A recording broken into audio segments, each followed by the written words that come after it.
Brother Joseph, your energy is amazing, but the men would like to know when our next stop will be. What do I have? Men or heifers? Well, certainly some of the men are the size of heifers, hence the sweating and the panting. The work of the Lord must go forth, Brother Kimball. Yes, I agree, and I'm sure the Lord would want workers who have 2 legs and 2 arms and moving parts to spread his word, rather than just bones laying on the ground. No bones, Heber. I'm just checking your spirit. That's the most important part of the body. Let's stop here. Bless you. All right, men. Let's stop for a moment. Joseph.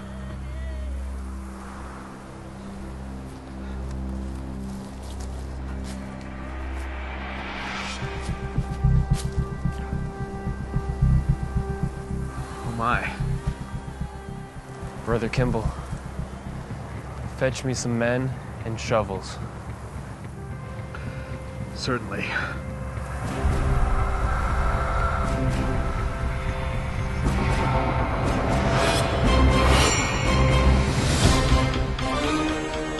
When you peel back the pre-Columbian history of the United States, you might just find the Book of Mormon.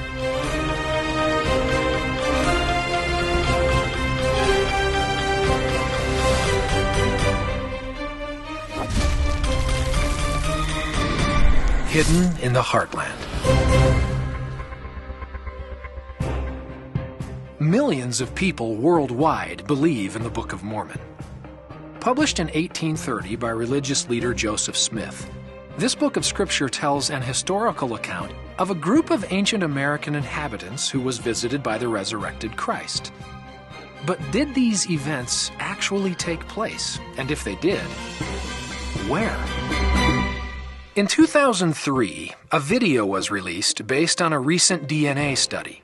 The film, titled DNA versus the Book of Mormon, argues that because the DNA of native South Americans does not match with those from the Middle East, the Book of Mormon must be false.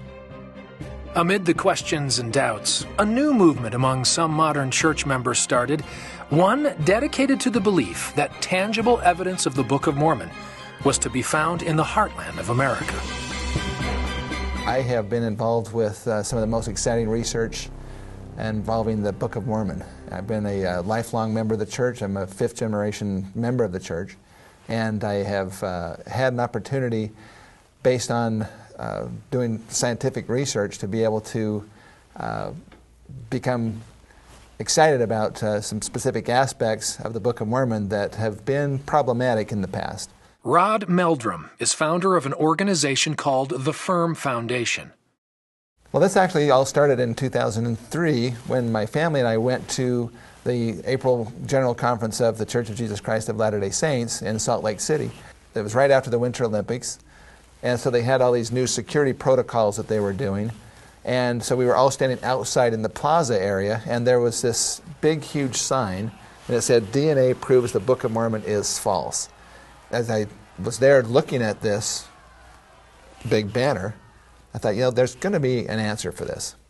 There has been many questions raised about the DNA connection. As you go to the conference center at a general conference time, they will march around with a big sign saying that DNA evidence shows that the Book of Mormon is not true. Where actually it depends on where the setting is.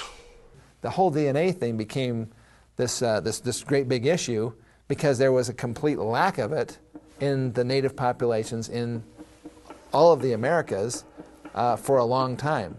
It wasn't until later, as more and more DNA was being sequenced, that there was actually a DNA type that was found in Native Americans in North America around the Great Lakes area.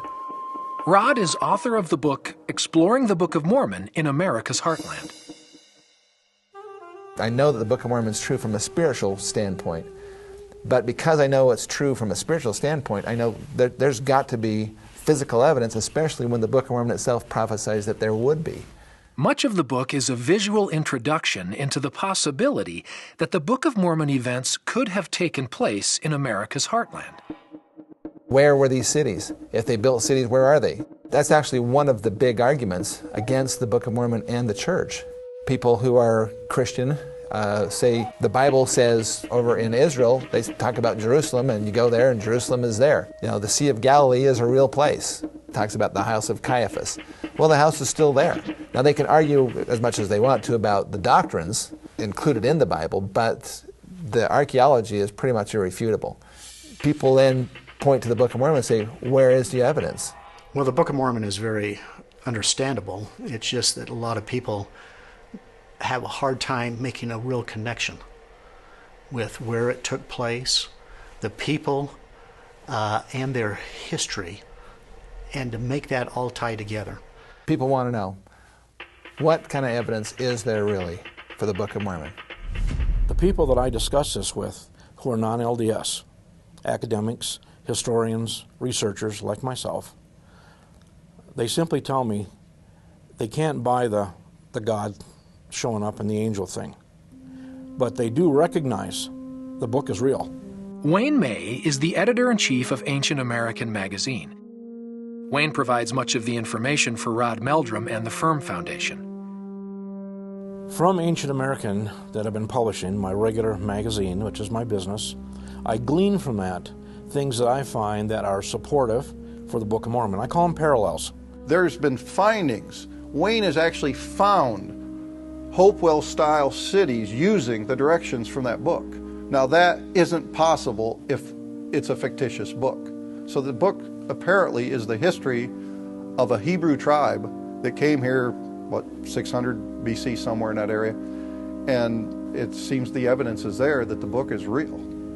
Somebody wrote that book. So there's no question the book isn't real. The big question is, how did an uneducated fellow write this book when he did? And then, of course, now they realize that the Book of Mormon really does line up with the Hopewell culture.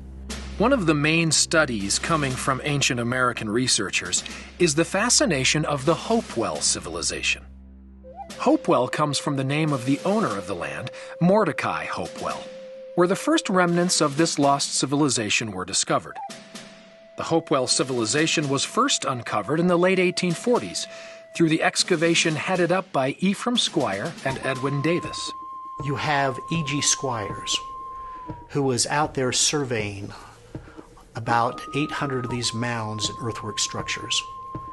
And he had collected well over 6,000 artifacts. There are literally tens of thousands of mounds, earthwork structures, and fortifications that once existed. The Hopewell culture is dated to have existed between 200 BC and 500 AD. No known Hopewell natives are currently alive today, and the connection between the Hopewell and the Native American is long since lost. Their remains are found in the surrounding Great Lakes area, with a bulk of the artifacts coming from the Ohio River Valley, and includes such states as Illinois, Indiana, Missouri, Michigan, Ohio, Tennessee, and New York. A lot of people are completely unaware of this civilization and how it kind of progressed. What happened was that they began to show up in the archaeological record down around the panhandle of Florida. Then this ancient civilization, they began to move up into eastern Tennessee, the southern Appalachian Mountains, where they were there for quite a long time. And then they moved over into the Mississippi River Valley and then up into the Ohio River Valley. And this civilization crescendoed into a massive civilization. They had over 200,000 cities, fortifications, embankments, ceremonial centers, temple sites, and so forth that they built out of earth. They don't know exactly what happened, but right around 400 years after Christ, all the road building, the ceremonial center building, the temple building, the city building, just abruptly ended. One of the clear indications of the Hopewell remains are the burial mounds that exist today. These mounds are no accident of nature, but are man-made structures that can be seen across America's heartland. Mounds of specific shapes and sizes, perfect circles, perfect squares, perfect octagons, and others. Some of these mounds are buried with mass graves. Many are buried with the pieces that make up the Hopewell culture. Effigy pipes in the shapes of many different animals, curious artwork, hieroglyphics, metallurgy, including copper and iron, and signs of a religious culture that includes a knowledge of the Bible and the Hebrew language.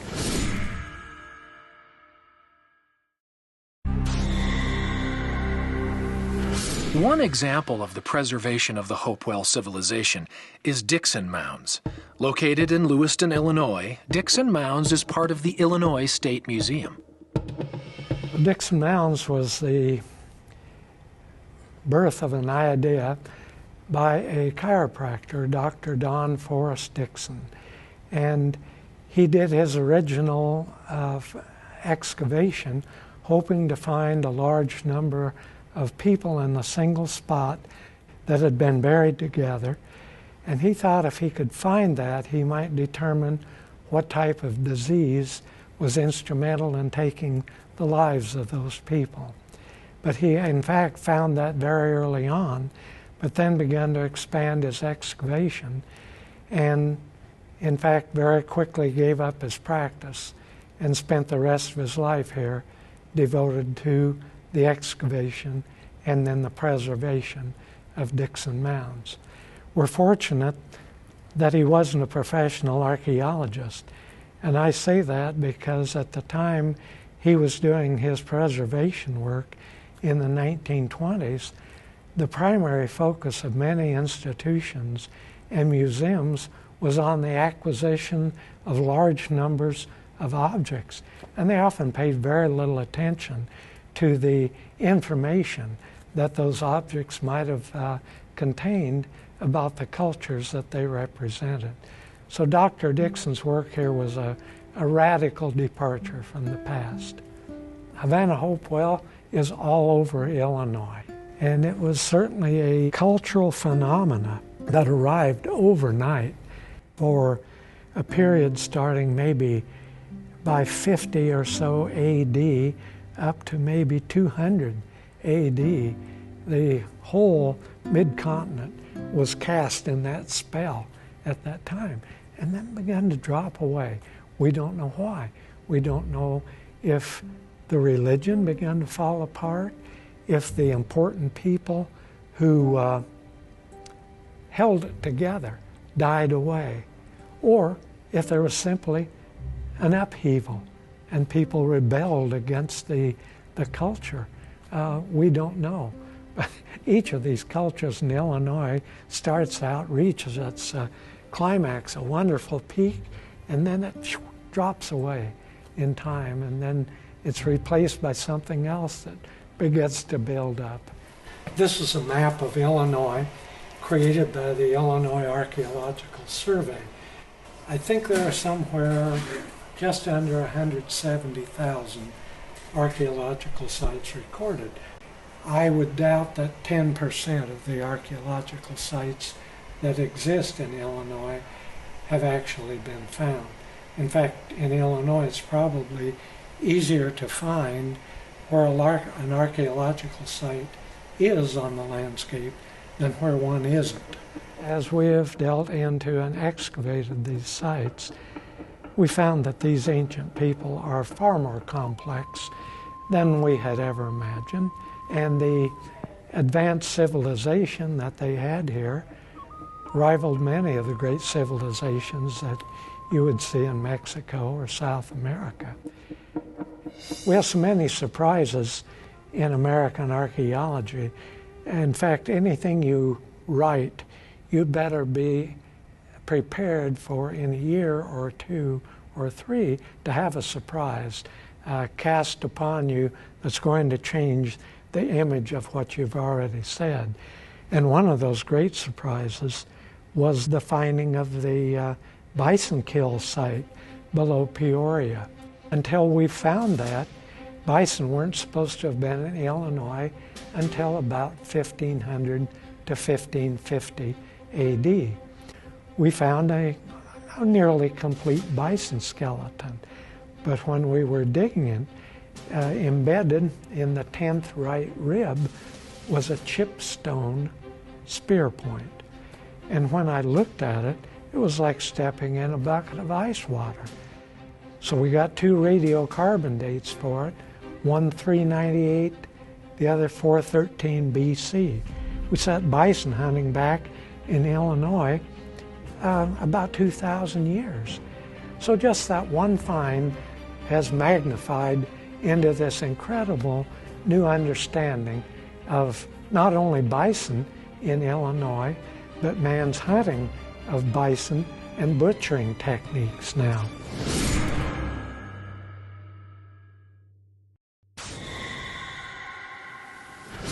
Ann Schaefer lives along the Illinois River, right outside of Griggsville, Illinois.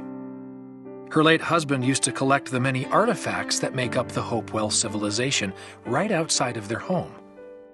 Most of this stuff was all dug.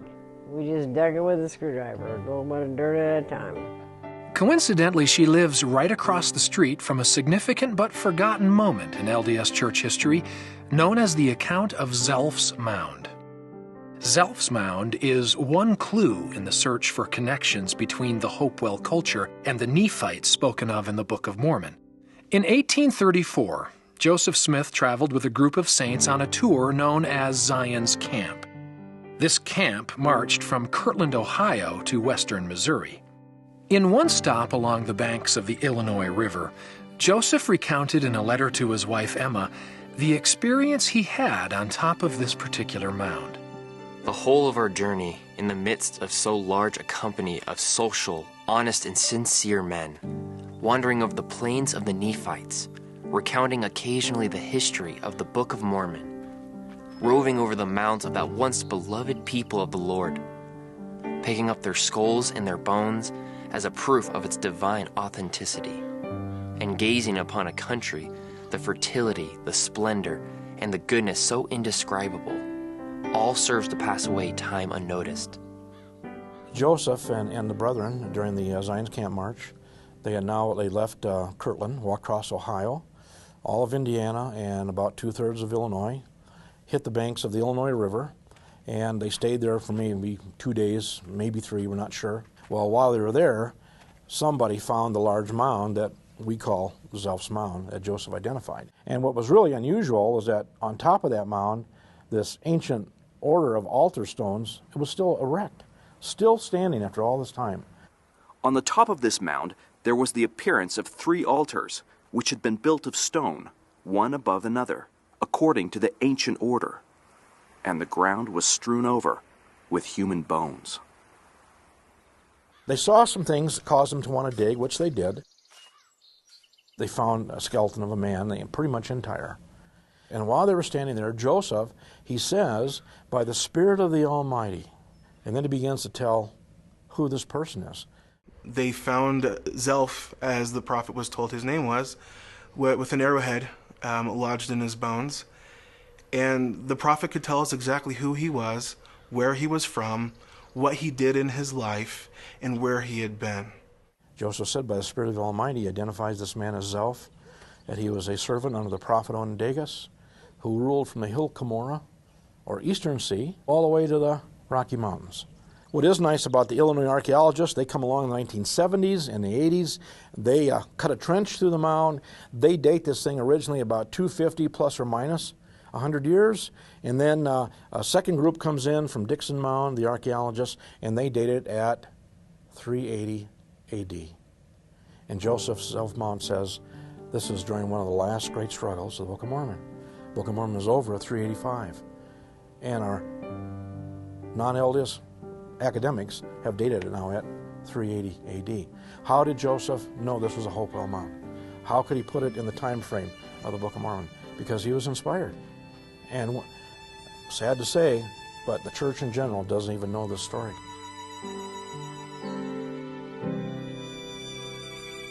I think by the time Nauvoo was over, the saints were so battered, so hurt, so beat, and we know this. When they got to Salt Lake, they just wanted a really fresh start. And I don't think it was a direct intention, but I really think Joseph was put in a box and they just put him up on a shelf for safekeeping.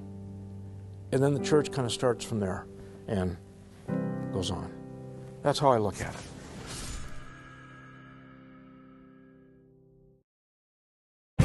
The church has never come out with an official statement of where the events of the Book of Mormon took place. And the reason I have a problem with the Central American thing is there's no evidence of the Book of Mormon there. When the book came out about their travels in the Yucatan, a copy was given to Joseph Smith.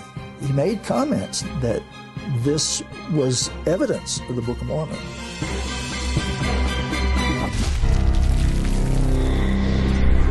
Hidden in the heartland.